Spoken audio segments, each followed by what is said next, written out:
Bonjour, bonsoir, je me présente, je suis Maman Mathieu Kissina de l'église de la foi agissante ici en Irlande.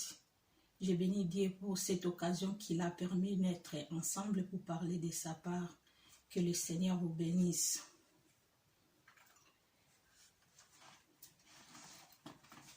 D'abord, tu peux Nzambe merci pour l'occasion où il a permettre biso lisusu ya se présenter liboso ba télé to liboso ya ba téléphone na bino pona kolobela maloba na Nzambe. Yambo ya kobanda to pondeli na kombo na Yesu. Seigneur na pesi merci pour le moment kitoko yo permettre biso ya koloba maloba na yo. Nzambe tika maloba na yo linkolobela na kati nesika oyo et nourrir moko na moko oya koyoka yango pezo place na kati na mitema na biso. Orientenga pour la gloire na yo na kombo na Yesu tolobi amen. Tunito sola maloba na Nzambe. Tunito lobela maloba na Nzambe o Nzamba permettre ngali susu na telema liboso na bino pona koloba maloba na Nzambe. Bien aimé, d'abord je suis reconnaissante envers notre Dieu pour ce qui a permettre ngai na yo toyoka na toyoka suma maloba na Nzambe. Ce n'est pas parce que nous sommes spéciaux. Et ça a grâce à permettre ngai pena yo ozo kolanda ngai tozo grâce ya koyoka maloba na ina moment oyo. Poza na bele bakufi mais biso tozo ngolo oyo. On a lingi to loba maloba na Nzambe. Thème na biso to lingi kolobela nesika oyo. Ezali vivre pour le Seigneur. Notre thème d'aujourd'hui c'est vivre pour le Seigneur. Ezana bato belé ba vivra na mukili. Ba vivra ta msusu pona mutu. Mais lelo toni to lobela ko vivre pona Yesu. Vivre pour le Seigneur, notre thème d'aujourd'hui. Mais toza déjà ba na Nzambe, to yebi Yesu to ndima to vivra pona ye. Oui, bien sûr. Et c'est très important ya ko vivre kati na Yesu. Ezana matea oyo ezala pona bapakano te ezape pona bana Nzambe. Toni ko solola li solo ya ko vivre pour le Seigneur. To mona rabato ebele na mokili. Akoloba ke yem ta sala ganga pona zala, yem ta sala pona vivre. Yem ta sala ganga pona sepela. Mais siko toni to loba to vivre pona Yesu. Totangi na mukanda na Philippiens chapitre 1er verset 21. Totangi na kombo na Yesu Christ. Car Christ est ma vie et la mort m'était gain. Atomoni apôtre Paul azolobe la vie na ye eza Yesu. Apôtre Paul azolobe la biso na vivra kapona Yesu. Vie na ye eza Yesu. Thème na biso ya lelo ezali vivre pour le Seigneur. Bato ebele na mokili ba vivra kapona biloko o eze sepelisaka bango. Bato ebele na mokili bazo vivre te pona Yesu. Okoza lo yamba Yesu. Mais on vivra pour na Yesu te. Ko vivre pour na mutu eza différent na koyeba mutu. Bako tu na ngai oyebi mwana mwasi oyo aleka na kuna na bi oui na yebiye na mona ki aleka aboy. Donc c'est-à-dire to na mona ke kaka nde na yebiye. Bako yebisa ngai mupaya o aye na ndako no lelo. Oyambaki ye, oyebiye, yeah, na yambiye na ndaku na nga po aza mopaya, ayaki yango na yambiye. Mais c'est pas dit que nazo vivre pour na mutu wana. Donc c'est-à-dire toza ba na Nzambe. Koyeba Nzambe, elakisi te que tozo vivre na Nzambe.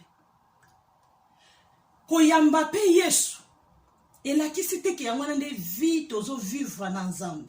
Ko vivre na Nzambe, eza kozala vraiment pour Nzambe. Apôtre Paul a lobi na biso awa. Car Christ est ma vie. Donc c'est-à-dire apôtre Paul soto landi to histoire na ye. na bomoto bo azaki lokola yanke na tango na ye. Vi na ye ezaki kaka koboma ba chrétien. Donc soki ayebi ke yo oza chrétien azaki persécuteur. Azaki koboma.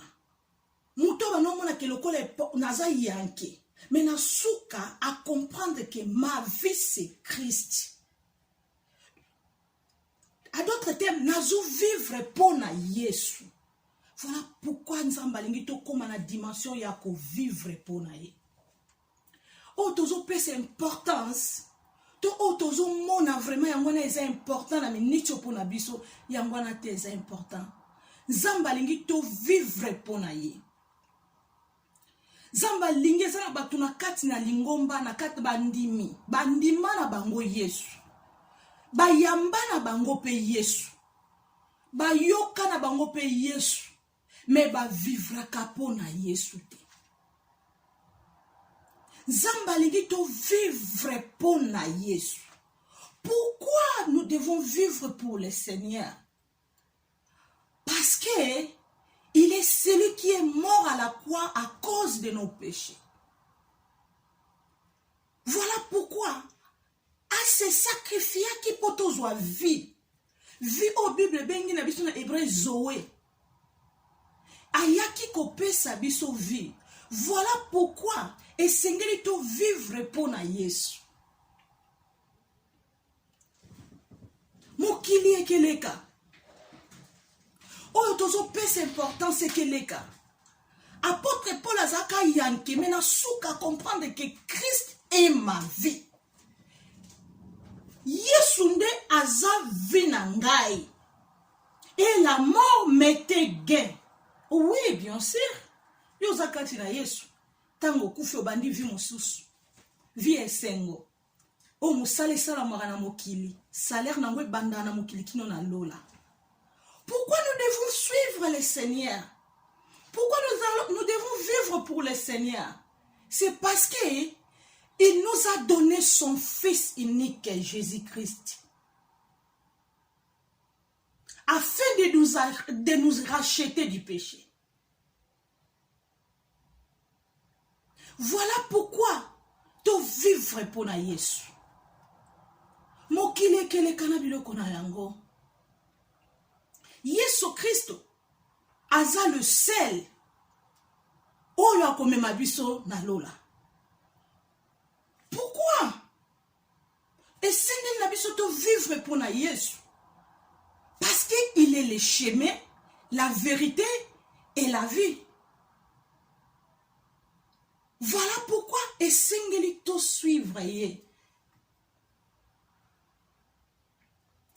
He is the one who deserves the glory. Aza oyo azo mérité et sengo na ba vi na biso. Aza oyo azo mérité nyonso. Tomona mutu na mokili basali e bolamu. Azo ba yende mtasala apona zala. Na oso bo simbi vie na ngana bo simbi ngai. Pourquoi? Parce que sala e moi quelque chose et marquant mutu na ye. Donc pona ye sengo na ye za pona ye.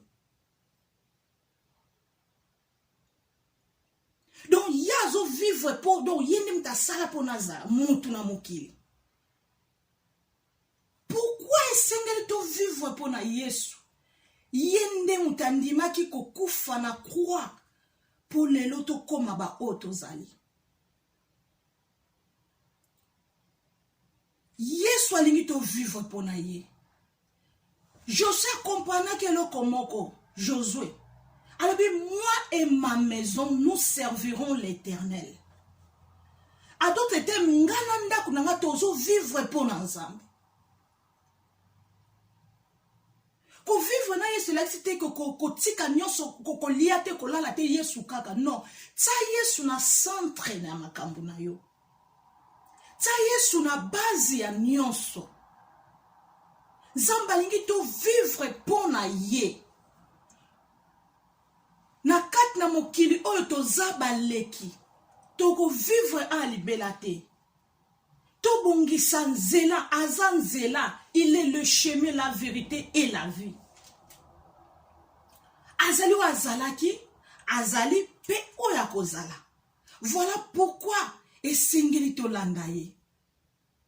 Voilà pourquoi esengeli topesa bomoi to vi na biso epai na ye. Koyebaka Yesu te. Koyambaka Yesu te. Melinga o vivre po na ye. Zambani to vivre po na Yesu. Po ebale bayamba bapaya na bandaku na bango me bayeba bango te. Ebele bamona bayeba batu na banzela me bayebi même pas place babimelaka. Il y a beaucoup de chrétiens bayamba Yesu, bayebi Yesu me ba vivre ka po na Yesu te. Or c'est lui le chemin. Voilà pourquoi tu vivre pour na Yesu. Pourquoi nous devons vivre pour le Seigneur? Parce que c'est lui qui va venir nous prendre. Zambaza malamu. Kolekisa tantende konangai. Nabiloko oekepesa bisolo bi merci te. Kolekisa tango te. Totangi na mukanda na Colossiens chapitre 3 verset 1 à 4. Je lis au nom du Seigneur. Si donc vous êtes ressuscités avec Christ, cherchez les choses en haut, où Christ est assis à la droite de Dieu. Affectionnez-vous aux choses d'en haut et non à celles qui sont sur la terre, car vous êtes morts et votre vie est cachée avec Christ en Dieu. Quand Christ, votre vie, paraîtra, alors vous paraîtrez aussi avec lui dans la gloire. Ah, Bible zolobana biso. Awa Bible zolobana biso. To luka. Biloko. Nalola. Soki vraiment to se kwa na Yesu. Soki vraiment Yesu aza vi na biso. To luka biloko ya lola. Non ya oyo. Balobi na biso, affectionnez-vous aux choses d'en haut et non à celles qui sont sur la terre. Oh, bien-aimé, vivre pour le Seigneur. Vivre pour le Seigneur. Babi, affectionnez-nous. Nabiloko, oyo, yalola. Beaucoup de fois, na ba vi na biso, topesa mingi affection na biloko oyo ya mokili. Ozomona mutu akozala vraiment vi na ye mobimba, donc nazo se sacrifier pour nasalelo mo boy. Ce n'est pas mauvais. Mais est-ce que Christ aza na kati na centre na yango? Parce que biloko tope c'est la mingi importance. Soko etiki yote, yomto tikango. Yomto tikango. Nous sommes que les passagers. Pourquoi essayer na biso to vivre pour na Yesu? Parce que ya ko mema biso ti epai na papa. Soki to saleli na solo to zuye to tie na centre na kati na biso. Tozo vivre pour na ye. To pesi affection na biloko oya lola. C'est-à-dire nazo vivre. Na opesi exemple moko na mokili ou bien na mboka oto fani ou bien mutu nyonso abima mboka. So batunye par toi oleka. Tu viens de quel pays? Réponse est claire. Je viens du Congo Kinshasa. Na uti mboka boy. Pourquoi? Parce que place wanande a uti. Pe mutu nyonso ayako na poto bien na mboka nyonso ka bitineza nini na yeko luka. Abake na yeko luka. Pourquoi ayeko luka? Parce que ayebi ke mboka na ye atiki yango aye na mboka oyo pona koluka vie. So tali biti ya mutu nyonso abima awebiso na yaka koluka na ozonga. Malgré ba circonstance ya vie oye arrivaka na bato. Mais biti ya liboso eza ayaki koluka. Pourquoi? Parce que biki na uti na mboka na ngai. naza moleki na yeko luka kaka awa. Et Bible est claire. Et tel c'est que nous sommes que les passagers sur la terre. Tozaka kabaleki nzela ici sur la terre. Ce n'est pas awa ndeza vina biso. Vina biso eza awa te. Omona mutazo tongelo ka liboso za na oposa nini. Na kanisa mwa mbongo, na samwa makamu na mboka. Pourquoi place à Outa? C'est comme ça que Nzamba lingi to vivre pour na Yesu. Donc tozana mokili, mais tozo visionner, bisi kwa tiki, toza baleki. Abombela bisote Bible, bombela bisote. Nous sommes que les passagers. Donc ndenge mutaka poto abiki na yeko luka na ozonga. Donc aibika ozane sika Outa. Tozane sika to Outa bien aimé. Tozane sika to Outa. Avant que tu sois dans le ventre de ta mère, je te connaissais. Et je t'ai choisi comme un prophète des nations. Ayeba qui est tangwa zana nuna libumu ya na uta kotite. Donc c'est-à-dire tozane sika oyo to uta. Avant to yana mokili oyo. Donc na mokili oyo, Bible est claire. Et l'obéli biso ke za mboka na biso te. Tozaka kabaleki. Oh bien-aimé, pourquoi peut s'affection mine bloco etikala? Pourquoi vous ta place to qui était? Sambali to vivre pour naïe. Ayaki ko koufe la biso non, pour biso to ke en enfer. L'enfer est très chaud. L'éternité est longue. Ayaki te poto ke l'éternité na biso place wana. Mais ce qui ayaki eza poto vivre na ye kino na lola. Alors bitango Yesu ako paraître afin que amema biso to paraître na ye longo. Ya wana ne sengo na ye to posa na ye liko na biso. Vivre pour le Seigneur bien-aimé. Pourquoi zoko sama na biloko ekeleka? Biloko nyoso to bomelaka nzoto na mokili. Soki yo tiki yango te yango eketika biso. Etika biso. Ato saki ondeni ba immeuble to fanda to ba ko nango te. Banda ku to fanda ka to bi ba to ba tonga ngote biso c'est ka histoire na famille na propre to zalaka na mutu boy. Mais yo nanga to bi ba ngote. Mutu so vine saka ke lamba.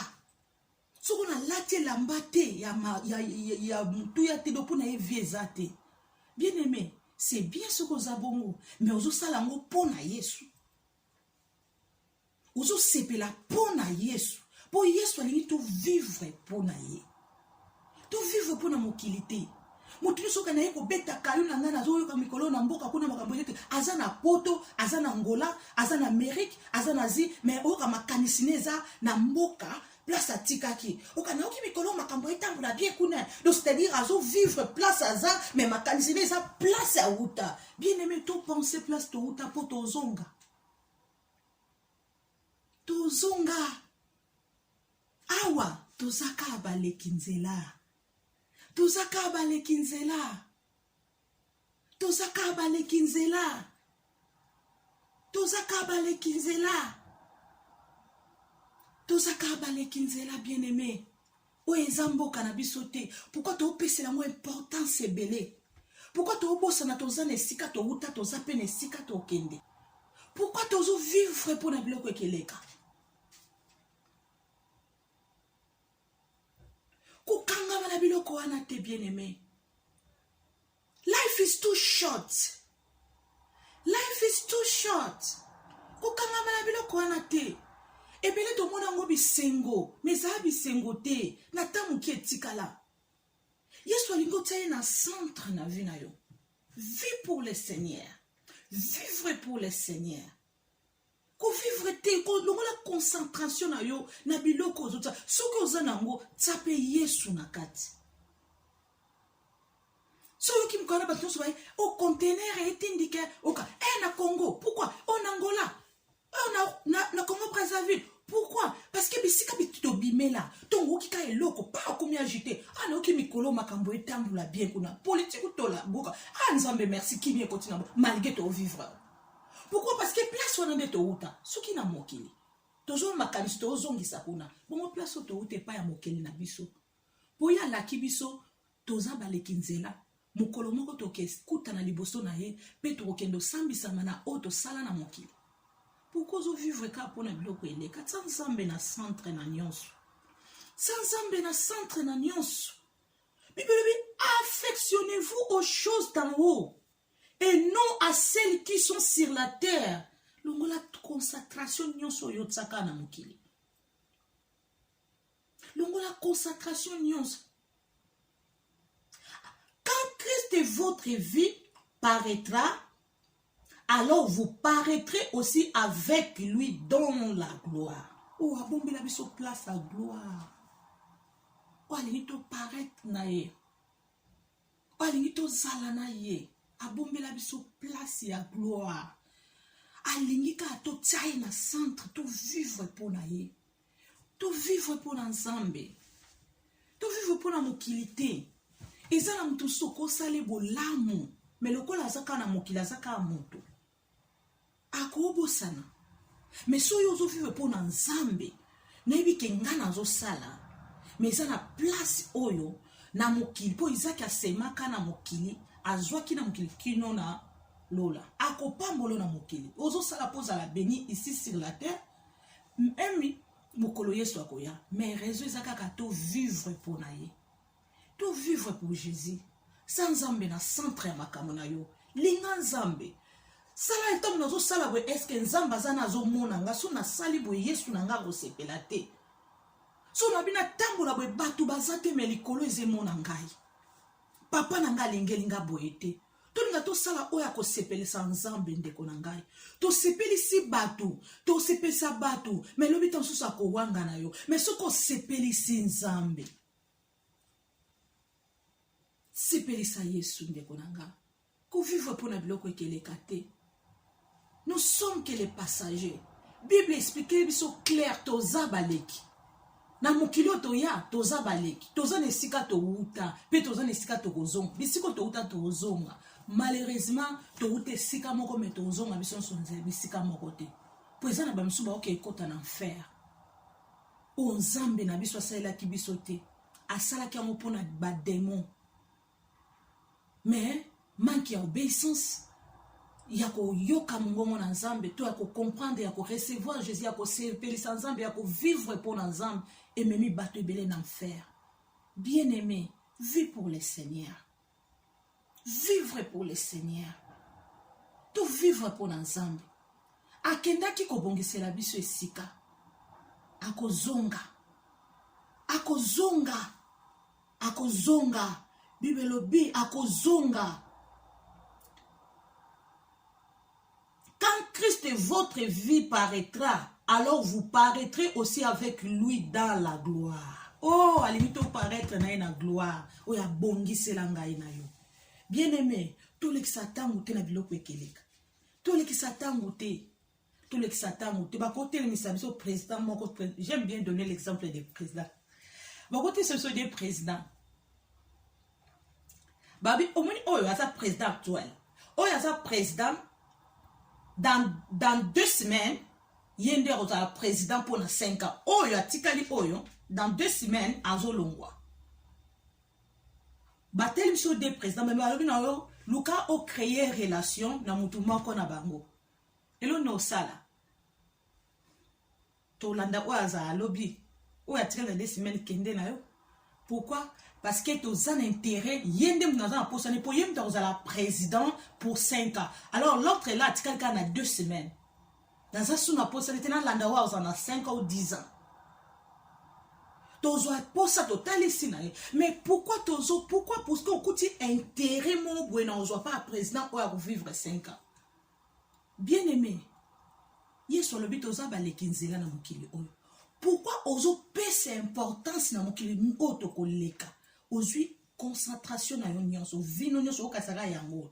Obosani ke président wa kofanda 5 ans, to o abombili biso éternité ya malamu eza Yesu to pese mu Congo. To pese mu Congo. To pese mu Congo. Zambalingi to lex éternité na ye. Tango ko paraître to ke na ye longo. Vis pour le Seigneur. Vis pour le Seigneur. Nous sommes que les passagers sur la terre. Pourquoi Nous devons vivre pour le Seigneur parce qu'il est parti préparer l'endroit pour venir nous prendre. He is the way. Aza le chemin, la vérité et la vie. Yende singleto landa. Yende singleto tala. Poza awa aza lelo azalaki aza pe akozala. Yamuna tala tina to kangamana ye. Tala tina to vivre na ye. Parce que yenda aza nyonso po na biso. Vie pour le Seigneur. Nyonso to owelela. Soki etiki yo te yo kotika. Soki yango etiki yo te yo kotika ngo. Na kati na mokili oyo. Mais auto servir Nzambe elandaka même après la mort. Yango apôtre Paul à comprendre. Alors la mort m'était gain. Pour aimer que ça saleli, ça vivre vine na mokili po na Yesu. D'autant na kufi da ke zo bénéfice nango. Tout comme à niveau to comprendre que ataba pesi biso 200 ans na kati mokili oyo et que finir na kokoka. Vina biso ezana lola. Vina biso ezana mokilité. Ataki biso to lekaka. Tozana réabis. Tozana réabis. Biso so ye memi mutu. Mutu na mutu akita na terminus na ye. Na re na ye. Bisa suke ke na terminus. Tozana réabis. Tozo leka. Tozo leka. Tozo mona batunde bazo kita na ba re na bango. Tozo mona batunde bazo kita na ba re na bango. Notre terminus, c'est l'arrivée de Jésus. Le temps est mauvais. Vie pour le Seigneur. Vivre pour le Seigneur. Moma ezamabe. Towele la tango. Pour mikole ezamabe. Longola konsa. Totangi na mukanda na Hébreu. Totangi Hébreu chapitre 13 verset 14. Hébreu 13 14. Hébreu chapitre 13 verset 14. Bible binabiso. Car nous n'avons point d'ici-bas de cité permanente, mais nous cherchons celle qui est d'avenir. Oh! Toza la place à libéla te na mokili oyo. Non, toza la place à libéla te. Yo mto mona ka vi na ngande yango yo na sepela na vivre na so na kufi na ke. Non. Toza na biso na place à libéla te. Toza na place à libéla te na mokili oyo. Longo la concentration nozo pesa mingi na biloko eketika. Pesa mwe pa na Yesu. Yesu lingo vivre po na ye. Toza na place à libéla te. Et ça na pasteur moko américain kufaka. Tolanda témoignage na ye. Après que Koufa, avoir Koufa, qui grâce à Osenga Nzambe pardon. Et qui arrivé à Koufi, à Kei na enfer, et pardonne à ça qui Nzamba yo kango, et à même à Kene na lola. Et ça qui frère pardon, ça qui pasteur, ça qui kaka muntu normal, à Koufa qui. Après que Koufa na ye, à ça Koufa senga pardon, tout le monde pas ses joies qui na mutuka. Akufi akenda lobi nazo matana likolo loko amutazo matana parachute me mupepezate atema liboso na Nzambe balaki se livre ya souvenir abezaika na 3 pages et 3 pages wana ate loko ezaki te na kati souvenir oya sele Nzambe na mukile ezaki te. Nzamba saki grâce à zonga ki na mokili. Abi akoma liboma alobaki akoma liboma po na Yesu. Aza posa livre ne longwa 3 pages et ça les belé. Donc akomi ko vivre po na Yesu. Abi ba voyage bandaku na somba biloko nyonso nazaki nango na moni ata moko te na livre wana. Je croyais que tomba ola kisanga livre ya souvenir ki na komona bandaku na ba voyage na sala ya mokili mobimba. Bien aimé, tout est vanité. Longola misu na biloko yozo bumela nzoto etikala. Mokileke leka. Nzamba to vivre po na ye. Toza na livre ya souvenir. Om komoto telema liboso na ye. oko wangana to oko kosa liboso na bato. Oko wangana to oko kosa liboso na bato. Mais liboso na nzambe te. Nzambe alingi to vivre pona ye. To vivre pona ye. To vivre pona ye. Po akoya kozwa biso. Akoya kozwa biso. Akufaki pona biso. Amonelaki biso pasi. Pona ni foto vivre pona ye. Yango nezaki biti na ye. Ko somba biso. Pour komisa biso ba na ye. Pourquoi nous devons vivre pour le Seigneur? Akomisa biso. Ba o lelo tozali. Alingi biso to kina ye na lola. Pourquoi nous devons vivre pour le Seigneur? Akenda kobongisa sika azozwaka biso to vivre pour na ye. Vie pour le Seigneur. Apôtre Paul azaki muto azaki na nyonso. Mais na suka alobi o nyonso na monaki lokola nyonso ezaki bien pour nanga. Na moni yango lokola perdre à cause du Seigneur. To abandonner. Biloko to pesa mingi importance. Monango normal son nzamba pesi yo.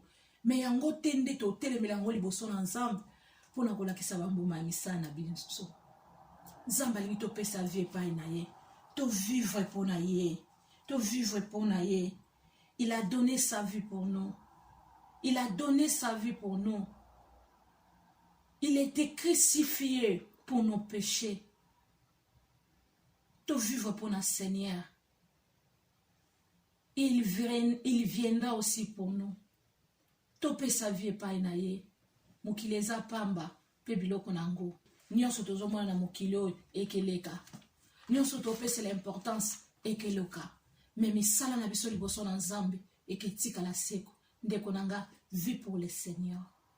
Tika nzamba za centre ya ndaku na yo. Tika nzamba za la centre ya vie na yo. Tika nzamba za la centre ya nyonso ya business na yo. Tika nzamba za la centre. Tika nzamba za la centre na nyonso. Joshua comprenant qu'abi moi et ma maison nous servirons l'Éternel. Vivre pour nzambe. Sepela pour nzambe. Yeba ete mukolo moko to te maliboso na ye. Kobosa na te. Jésus-Christ revient bientôt. Thank you so much for watching this video. May God bless you. Et thank you so much pour la maintenance à partager maloba ensemble. Que le Seigneur vous bénisse abondamment.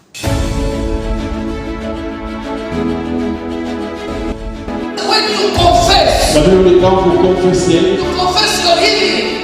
tu confesses. Because your lips can build your life. Every morning when you wake up, Chaque matin quand tu te you réveilles, go to the mirror. tu vas vers. You need to stand firm in your faith, even when the situation is still the same. Because you will make the promise. Parce que celui qui a fait la promesse. Is faithful. You demonstrate faith. You cannot resist God. Remember one thing, only faith makes God happy. God bless you.